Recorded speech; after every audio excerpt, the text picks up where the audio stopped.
We're going to talk a little bit now what sort of personal clothing and gear you might need for your own use going down a Western River corridor.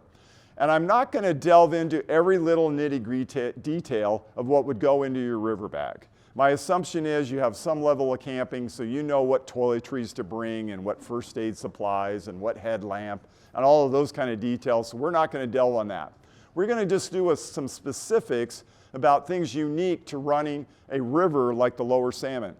Now, the 5 elements of the outdoors that I always try to keep in my head when I'm trying to prepare are wind, rain, sun, cold, and insects, bugs.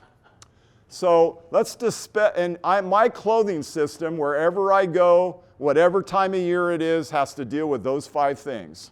Now, lucky for you, the Lower Salmon, there's virtually no bug issues. So don't quote me on that. And if you go down there and you get bitten or eaten by bugs, that you weren't prepared.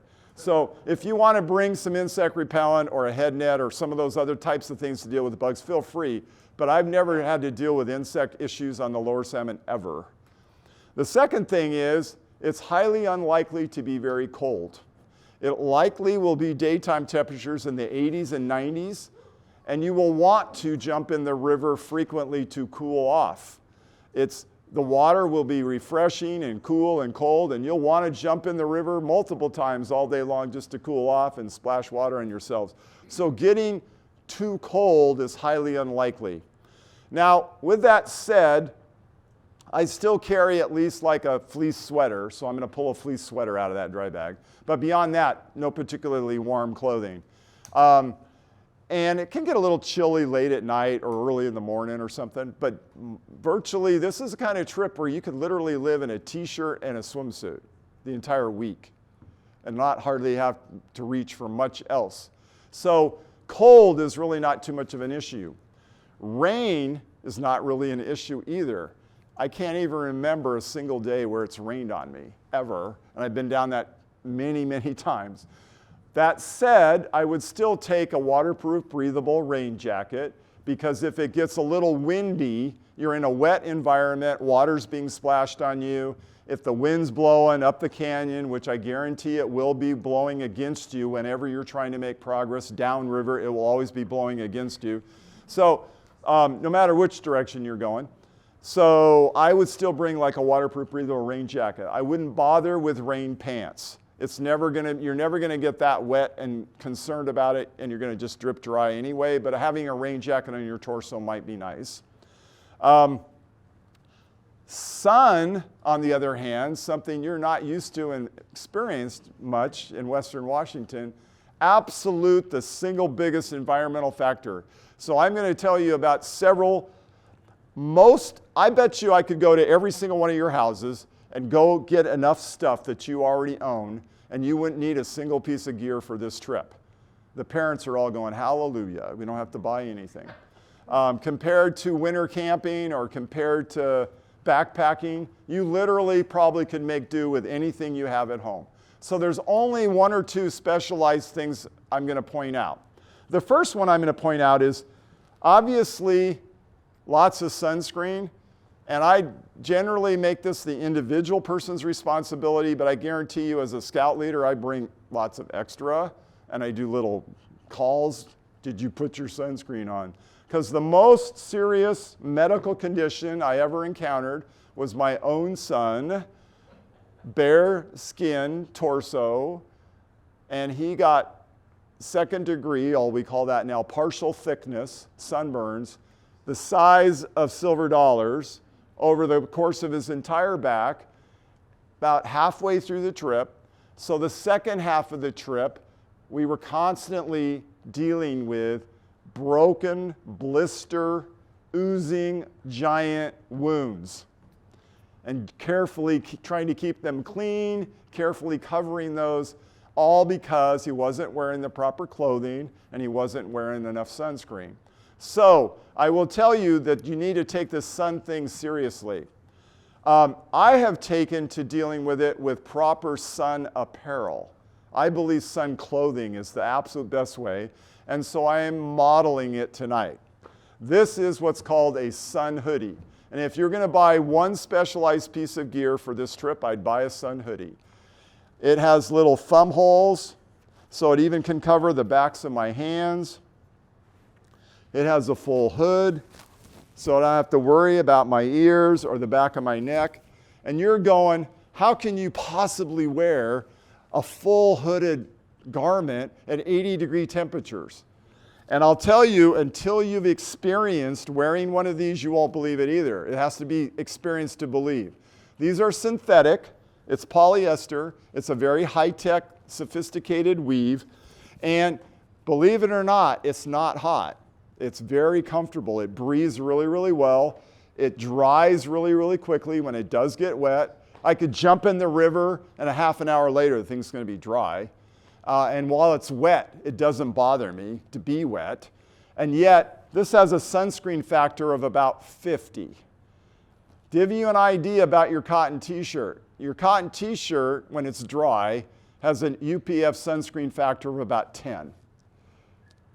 When it's wet, it drops to 7. It gets worse when it's wet. This is 50 UPF. Wearing this, you're not getting sunburn wherever you're wearing it. I guarantee it. It's quite comfortable. So if you were going to buy one specialized piece of apparel, I'd be buying a sun hoodie for sure. I no longer carry any other base layer, to be honest. I use it year-round. I use it in the wintertime skiing. I use it in the summertime rafting, kayaking. I don't have any other base layer anymore now but that hooded thing. Now, the second thing is the other way, if you don't want to wear a hoodie, is you can wear sun apparel shirts. So this is a sun apparel shirt. And it comes from the same venue or the same thought process. It's from fishing collections. So if you're trying to shop for this type of clothing, it's fishing apparel. This is a sun shirt. You can roll up the sleeves and it has little tabs and the collar flips up really high and stuff if you know. So if you don't like the look and feel of, or you don't want a hood, there's also other apparel that's appropriate. This is like UPF 50 as well. Has cool little chest pockets. So I would pay attention to your apparel. Now along with that comes appropriate hats. So by all means, I'm taking some kind of brimmed hat, unless I'm going to rely on the hood. Most of the time I take both. If I lose my hat, I still got the hood. If there's times when I don't want to wear the hood, I have a hat. And is there anything wrong with this particular hat? Doesn't have a chin strap. Exactly. You want to make sure it has a chin strap. Certainly, if you don't like those brim hats, these French Foreign Legion looking style hats, these things that have the skirting and does in fact, have a chin strap and stuff. I can suck it in around my ears. But I would pay attention to the sun hat and pay attention to your sun apparel. And then this is a particularly ever popular one. You've probably seen these around before. They're probably one of the dorkiest looking hats on earth, but very functional. It's got the skirt. This can roll up, get out of the way. It's got a chin strap, stiffened brim. These all have foam brims, so they float if they were to fall off. Weight's not an issue, nor is bulk, so I take 2 or 3 hats. Because you never know when someone in the group might lose their hat. Definitely want one. Another thing to think about, since you're going to basically be living in your swimsuit, is some swimsuits have built-in briefs. And if you have experience with that and you like that, it's a great system. It eliminates having any kind of underwear or carrying less underwear. Sometimes, though, I don't like these because they chafe like crazy. And so if you know that already, that it's going to chafe your nether region here, then I would definitely not be wearing stuff that has a built-in brief. I'd be going for, just stuff that doesn't have any kind of built-in brief. And I'd be wearing synthetic boxer type briefs or something like that under whatever shorts you're wearing. There's no real specialized hand wear required whatsoever, but if you know your hands are particularly tender, you might want to consider some form of rowing glove. I don't think you need it for the paddling, but some of you will be participating in rowing. And so you may want to consider some sort of synthetic glove for rowing, but it's not required. My hands are so tough I don't ever use them, but you know, some of you might not have tough hands. So if you need some for your hands, you might want to consider it. Footwear-wise, I basically wear one pair of shoes the entire trip. Some form of sport sandal. So whether that's a pair of something like, you know, Chacos or Keens, but you need some form of footwear that's appropriate for water use, and it might as well just be the same thing you wear in camp. And so I basically don't take anything other than a pair of sports sandals for the entire trip. I sometimes take a second pair for the drive over and back, but the one pair going down the river, one's enough. It's good in the boat, it's good in camp. If I take flip-flops at all, they're just to slip on at night, maybe to go relieve myself or something. Absolutely not appropriate for on the raft. Any footwear that and when you show up for the training sessions, if you don't have appropriate footwear, I won't let you go downriver. So do not show up with inappropriate footwear. These are not appropriate. They do not stay on your feet when you're swimming in a rapid, but you can certainly take these along for camp wear. You must have something like a neoprene bootie that straps on, or sandals that strap on, something that you can swim in a rapid to go down the river. I will be issuing you your PFD. So this is a commercial river rafting style PFD. And for those of you who are significantly smaller than this, one size fits most people, I have kayaking PFDs that go down a lot smaller. Some of you have experienced them, so don't worry. Parents, don't worry. I have appropriate PFDs. And because the Boy Scouts consider this a helmet sport, I will be issuing helmets. These aren't particularly good ones, so they're appropriate. But if you have a better helmet that's your own, feel free. Don't be insulted. I mean, I'm not insulted if you have a better helmet. Bring your own helmet.